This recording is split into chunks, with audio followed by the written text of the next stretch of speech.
My grandfather, may his memory be a blessing, used to repeat a sentence that annoyed me when I was young. He would say it calmly, without pressure, almost casually. It doesn't matter how much money passes through your hands. What matters is how much of it comes back. At 20 years old, I thought those words were outdated. To me, money was simple. You earn it, you spend it, and if you want more, you work harder. That was my entire philosophy. No mystery, no wisdom, just effort and reward. Life has a quiet way of correcting arrogance. Over the years, I watched people who earned a lot but lived with constant anxiety. I watched others who started with almost nothing, yet slowly built stability, calm, and freedom. Their lives became simpler, not louder. And one day, without drama, I realized my grandfather wasn't speaking about money itself. He was speaking about direction. Most people are not struggling financially because they are lazy or unintelligent. They struggle because their money lives in transit. It arrives, stays briefly, and disappears. Earn, spend, recover, repeat. There is movement, but no progress.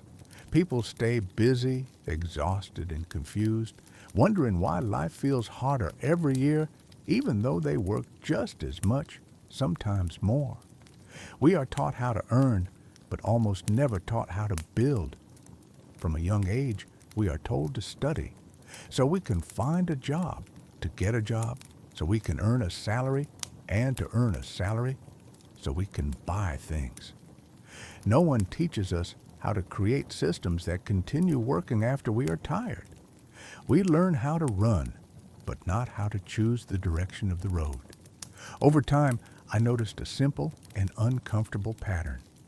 Money responds to respect, not fear, not obsession.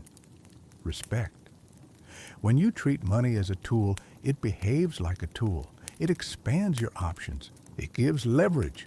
When you treat money as entertainment, it behaves like entertainment. It gives a short feeling and disappears. This is not philosophy. It is observation repeated across generations. You've seen this pattern too. Some people seem to attract opportunity without chasing it. Their businesses grow. Useful connections appear naturally. Their lives feel structured, even when challenges arise. Others work endlessly and still struggle to breathe financially. Society calls the first group lucky, but luck does not repeat consistently over decades. Systems do. When I was younger, I thought an asset was something financial and complicated. Stocks, real estate, businesses, things that required capital and knowledge I didn't yet have. But experience simplifies ideas. An asset is anything that gives back more than it takes. Sometimes it gives money. Sometimes it gives time. Sometimes it gives energy, clarity, or opportunity. A liability does the opposite. It constantly demands more. A purchase can be an asset or a liability depending on why and how it's made. A skill learned that later creates income is an asset. A purchase made to impress others is a liability. Hours spent building something meaningful are an asset. Hours spent escaping life without rest or growth are not. I remember helping my father at a marketplace when I was young. Vendors shouted, negotiated aggressively, chased customers. One elderly man sat quietly. He didn't advertise. He didn't argue. Yet people came to him. When I asked how he did it, he said something simple. I don't sell products. I sell certainty. People want to feel they made the right decision. What he was building wasn't inventory, it was trust. And trust is one of the strongest assets that exists. Most people build their lives like a display window instead of a structure. A display can be bought with debt. A structure cannot. The display is visible, nice things, status, the appearance of success. The structure is invisible. Habits, discipline, skills, relationships, health, reputation. One gives admiration for a moment, the other gives freedom over time. The problem is that displays are emotionally rewarding immediately. Structures are not. The human mind loves instant feedback. Buying something feels like progress.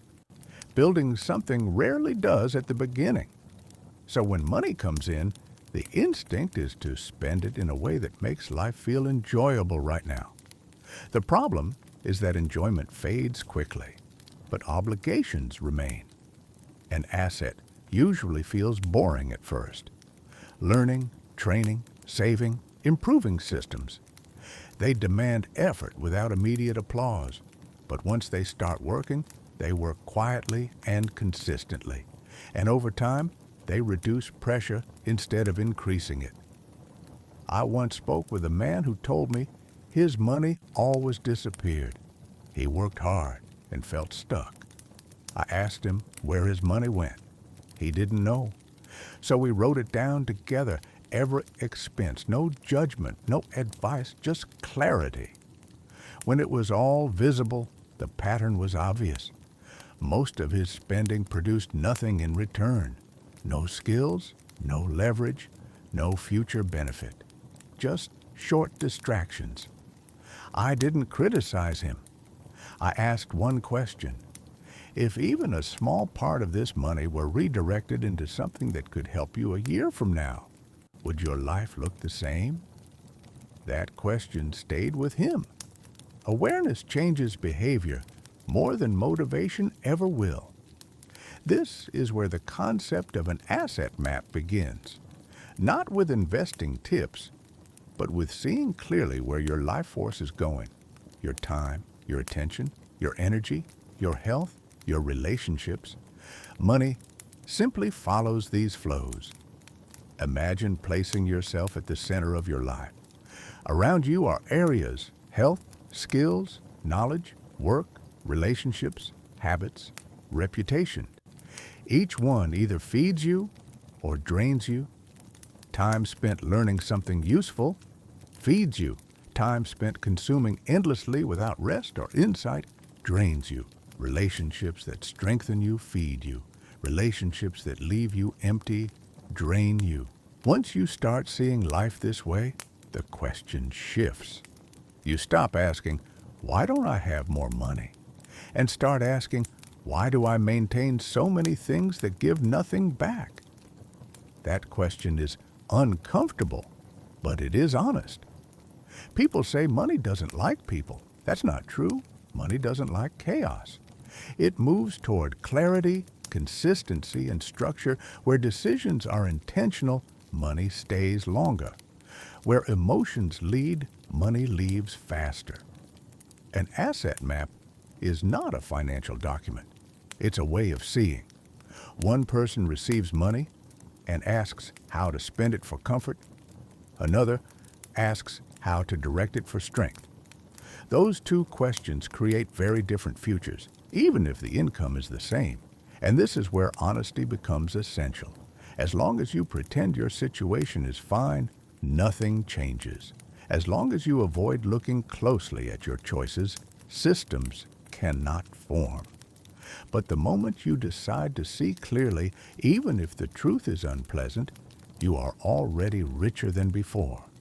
Because poverty begins not with an empty account, but with the refusal to see reality. That's when my grandfather's words finally made sense. It was never about the amount. It was about return. What comes back to you because of how you lived? Skills, trust, stability, money. When nothing returns, it's not bad luck. It's direction. And direction can be changed. This is where the journey truly begins, with a simple question that demands honesty. In your life right now, do you have more assets or more liabilities? If you take that question seriously, whether your life is built on assets or liabilities, something subtle begins to change. You stop reacting automatically. You pause more often before saying yes, before spending, before committing your time. And that pause is powerful because most financial damage doesn't come from big decisions. It comes from small, repeated choices made without thought. People like to talk about income, but income is only one layer. Two people can earn the same amount and live in completely different realities. One feels calm, the other feels trapped. The difference is not how much comes in, but how much is being consumed quietly in the background. This is where many people resist. They don't want to look too closely because deep down they know what they'll find. They'll see subscriptions they don't use, habits that numb rather than restore, relationships that drain more than they give. It's easier to believe the problem is external, prices, the economy, bad luck, than to admit that much of the leak is internal. I've seen this many times. Someone says, "When I earn more, I'll start investing." But that day rarely comes because the issue was never income, it was direction. When income rises without structure, spending simply grows to match it. The lifestyle expands, the pressure returns, and the cycle continues. Real stability begins when you stop asking, "How do I live better right now?" and start asking, "What in my life will still support me later?" That question changes everything. Assets don't always look productive at first glance. Many people underestimate non-financial assets because they don't show immediate results. Learning, practicing a skill, building trust, protecting your health. These don't feel urgent, so they're postponed. But over time, they outperform most visible accomplishments. Think about health for a moment. A healthy body gives you energy, focus, and resilience. It allows you to work, to think clearly, to act. Poor health consumes time, money, and attention. Yet people consistently treat health as an optional luxury rather than a core asset. They invest in devices and experiences, but hesitate to invest in sleep, nutrition, and movement. The return on health is not dramatic, but it is constant. The same is true for skills. A single useful skill developed patiently can generate income for decades. It can open doors without formal permission. It can adapt as industries change. People underestimate skills because they don't produce immediate rewards. But once a skill becomes valuable, it compounds quietly. Relationships work the same way. Not the number of contacts, but the quality of trust. People who constantly extract from others weaken their future. People who contribute, listen, and help without keeping score build invisible capital. Years later, that capital becomes opportunity. Trust matures slowly, but when it pays generously. I knew a man who was always available to help, not in a desperate way, but in a calm, reliable way. He showed up, he kept his word, he didn't advertise it. Over time, people began to involve him naturally in better projects, better opportunities. His network became his engine. He never chased success. He became useful, and success found him. This is another uncomfortable truth. Assets often grow when you stop chasing outcomes and start building value. People who obsess over money often struggle to keep it. People who focus on usefulness, contribution, and structure often attract it unintentionally. Time is the most overlooked asset of all. People spend time as if there will always be more, but time compounds the same way money does. An hour a day invested in growth quietly reshapes your life within a year. Reading, learning, improving, reflecting. These actions are invisible, which is why most people don't do them. But invisibility does not mean insignificance. One of the simplest practices I ever learned was to divide decisions into two categories. Will this reduce future or increase it? An asset reduces pressure over time. A liability increases it. That question alone can guide you through surprisingly complex situations. For example, buying something on impulse may reduce discomfort now, but increases pressure later. Investing time into learning something useful may feel difficult now, but reduces pressure later. The payoff isn't immediate, but it is reliable. I once met a man who sold produce at a small market. Nothing impressive. But he paid attention. He tracked which products sold best in which seasons. He adjusted prices logically, not emotionally. Over time, his margin increased steadily. He didn't work harder. He worked with awareness. Awareness became his asset. Another example, a young woman working as a makeup artist started sharing short tutorials online in her free time. She didn't expect anything from it. She treated it as practice. 2 years later, her audience became a platform. That platform became leverage. The skill turned into a system. Systems are what assets grow into. Most people believe assets must be big to matter. That belief keeps them waiting. In reality, small assets change direction. Direction changes outcomes. One of the most damaging myths is that wealth is about speed. Quick wins, fast growth, overnight success. That mindset leads people into fragile systems. Real wealth grows slower, but lasts longer. It's built with patience, not adrenaline. The moment you understand this, your behavior shifts. You stop asking how to get rich quickly and start asking how to build something stable. You become less reactive, less emotional, more intentional. This is maturity. Not just financial maturity, but personal maturity. Money responds to maturity. It stays where decisions are thoughtful. It leaves where decisions are impulsive. An asset map is not fixed. As your life changes, your map changes. Some assets expire. Some liabilities can be transformed. Awareness allows adjustment. Without awareness, people repeat the same patterns year after year and call it fate. There is no shame in starting small. Everyone starts small. The danger is staying blind. Once you see your reality clearly, you gain the ability to redirect. Even small redirections, repeated consistently, create massive change over time. This is why calm often appears before abundance. When your systems improve, stress decreases. When stress decreases, decisions improve.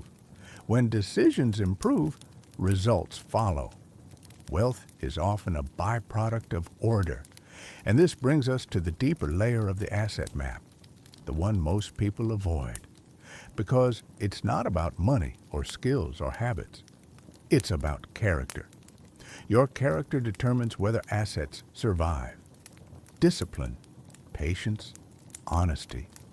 These are invisible assets that protect everything else you build.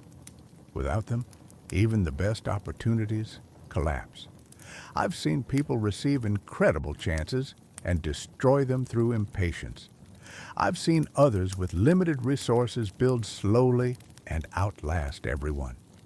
Money respects those who can manage themselves. This is why the real work begins internally. Before you optimize finances, you must stabilize behavior. Before you grow assets, you must learn to hold them. The asset map is a mirror. It shows you who you are, not who you pretend to be. And that's difficult, but it's also liberating. Because once you see clearly, you are no longer trapped by confusion. You may still face challenges, but you will understand why. And understanding gives power. And now that you see the structure forming, assets, liabilities, time, skills, health, relationships, the most important question emerges. What do you do next? Practically, starting where you are. That's where the map stops being theory and starts becoming action. The first practical step is exposure. You cannot change what you refuse to see. Take a notebook or open a document and write down everything you spend in a typical month. Not roughly, not from memory, every dollar, the coffee you think doesn't matter, the subscriptions that renew silently, the small impulses that feel harmless. Write them all. This is not accounting, it is awareness. And awareness is the foundation of every transformation. Most people underestimate how much disappears in small, invisible ways. They assume they don't spend that much. But when numbers sit on a page, illusions disappear. You realize that money is not vanishing mysteriously. It's simply following your decisions. And your decisions are following your habits. The moment you see your spending clearly, two things happen. First, you feel uncomfortable. Second, you feel empowered. Because discomfort wakes you up, but empowerment moves you forward. Once everything is written down, divide each item into two categories. Does this return something to me, or does it only take? Not in theory, in reality. Courses, books, tools that help you earn your health, your education, these are assets. Impulse purchases, comfort buys, status items, entertainment that doesn't restore you, these are liabilities. Some things will fall in the middle. That's fine. The point is not perfection. The point is clarity. At this stage, do nothing drastic. Just observe. The moment you label something honestly, your brain begins to adjust without force. You start asking, do I want to keep feeding this liability? In many cases, the honest answer is no. But honesty comes only when the truth is visible. The next step is to reduce liabilities through conscious decisions, not through punishment. People fail when they take an extreme disciplined approach for a few days and then collapse. Lasting change comes gently. For example, if you buy an expensive coffee every day, don't forbid it entirely. Ask yourself, if I invested the cost of this coffee daily for 1 year, what would that become? When you compare emotional comfort to long-term growth, the mind begins to shift naturally. Small adjustments accumulate, removing one unnecessary subscription, declining one impulse purchase, redirecting $10 from a liability to an asset. These actions are small alone but powerful together because they shift direction. And direction is destiny. Once liabilities begin to shrink, even slowly, you create room for assets to grow. And assets do not require wealth. They require intention. Knowledge is an asset available to anyone. Skills are assets available to anyone. Character traits like patience, discipline, and consistency cost nothing but return endlessly. Spending 1 hour a day learning something that increases your value is one of the highest return investments you can make. People underestimate how transformative 1 hour can be. They say they don't have time, yet they spend hours on distractions that return nothing. If you choose to invest even a small part of your time deliberately, your future expands quietly. Skills are the second category of assets you can grow immediately. Learn to communicate. Learn to solve problems. Learn to sell, to write, to analyze, to create. The marketplace rewards usefulness, not degrees, not certificates, usefulness. A skill that solves a problem is a lifelong asset. It can be adapted, scaled, and leveraged. I once knew a young man who worked as a waiter. Every day after his shift, he studied copywriting for an hour. He had no mentor, no special opportunity, just consistency. 1 year later, he was writing for businesses and earning more than his restaurant manager. Not because he was lucky, because he built an asset quietly. Health is the third major asset. You cannot earn, create, lead, or manage effectively without energy. People ignore health because decline is slow. But the return on health is enormous. Every hour of sleep you protect, every nutrient you feed your body, every step you take is an investment in your future capacity. A strong body reduces pressure. A weak body increases it. Health is not a luxury, it is a foundation. Relationships are another underestimated asset. Not shallow networking, not transactional exchanges. Real relationships built on respect, reliability, and authenticity. When people trust your character, opportunities come without you forcing them. Doors open without you knocking. Reputation travels faster than you do. But trust must be earned through actions, not words. In every culture, there is a saying that reputation walks ahead of a person. And it is true. A strong reputation saves time, reduces risk, and creates leverage. People want to work with those who keep their word. They avoid those who don't. A reputation is one of the few assets that increases in value as you age. Financial assets come next. Many people delay investing because they think they need large amounts to begin. They are wrong. What you need is the habit, not the amount.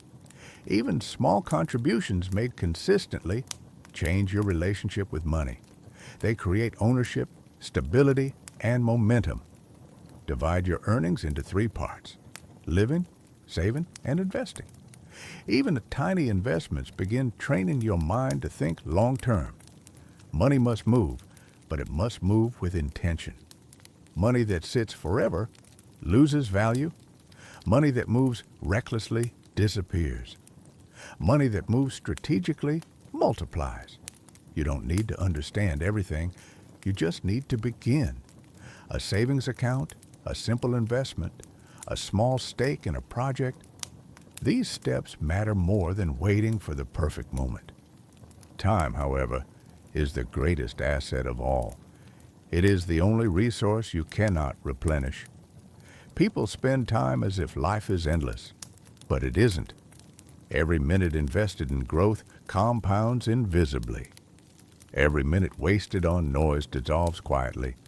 Protect your time the way wealthy people protect capital. If you give your time to everything, you give your future to nothing. Set aside 1 hour a day for growth. No distractions, no excuses. 1 hour. Read, study, create, solve, plan. If you do this for a year, your life will not resemble your past. The compound effect of small daily investments is one of the most powerful forces in existence. I remember a simple story of a vendor at a local market. He made modest income, but he paid attention. He tracked what sold, when it sold, and why. After 1 year, he had a system. His income nearly doubled, not because he worked harder, but because he worked with clarity. Awareness turned a small business into a growing asset. I also remember a young woman who made short beauty tutorials online. At first, no one watched, but she kept going. Over time, her videos began reaching people. Her audience became an asset she didn't even realize she was building. Eventually, companies reached out. She opened her own training program. A hobby transformed into income. A skill transformed into leverage. This is how assets work. They start small, slow, and unimpressive. But if you nurture them, they grow into systems that support you without constant effort. Liabilities do the opposite. They start exciting, fun, and comforting. And then they quietly drain your energy, money, and time. The real transformation begins when you start asking one question before every choice. Will this make my future easier or harder? If the answer is easier, it is an asset. If the answer is harder, it is a liability. Simple question, powerful clarity. Many people fear that building assets means giving up joy. It doesn't. It means giving up noise. The joy that comes from stability is far deeper than the joy that comes from impulse. Peace is a form of wealth. Freedom is a form of wealth. Options are wealth. A quiet mind is wealth. People think money changes your life. It does not.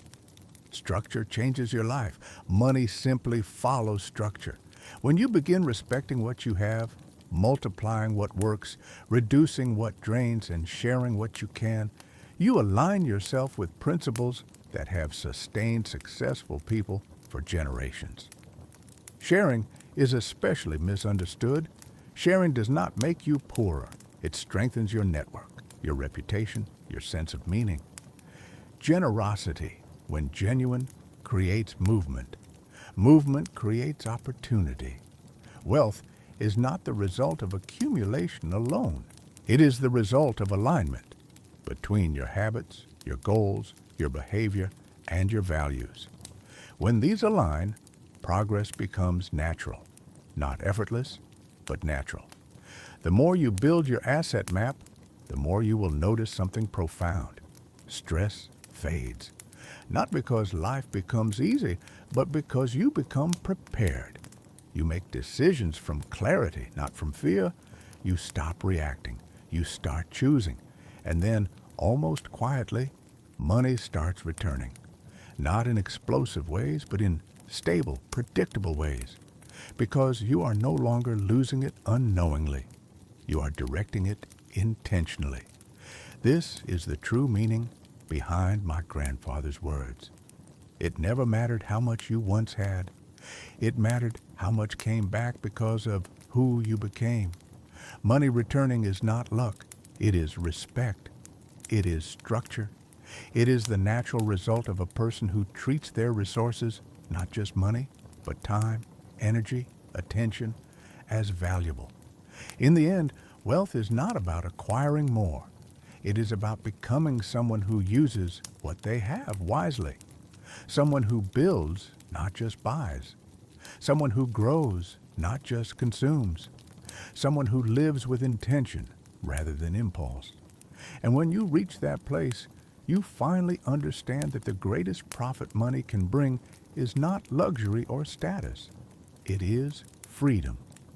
The freedom to think clearly, to choose calmly, to live without fear. The freedom to give your best to the world because you are no longer drained by your own decisions. That freedom is the real return. The return my grandfather spoke about. The return anyone can achieve, not by chasing wealth, but by building a life where wealth naturally stays.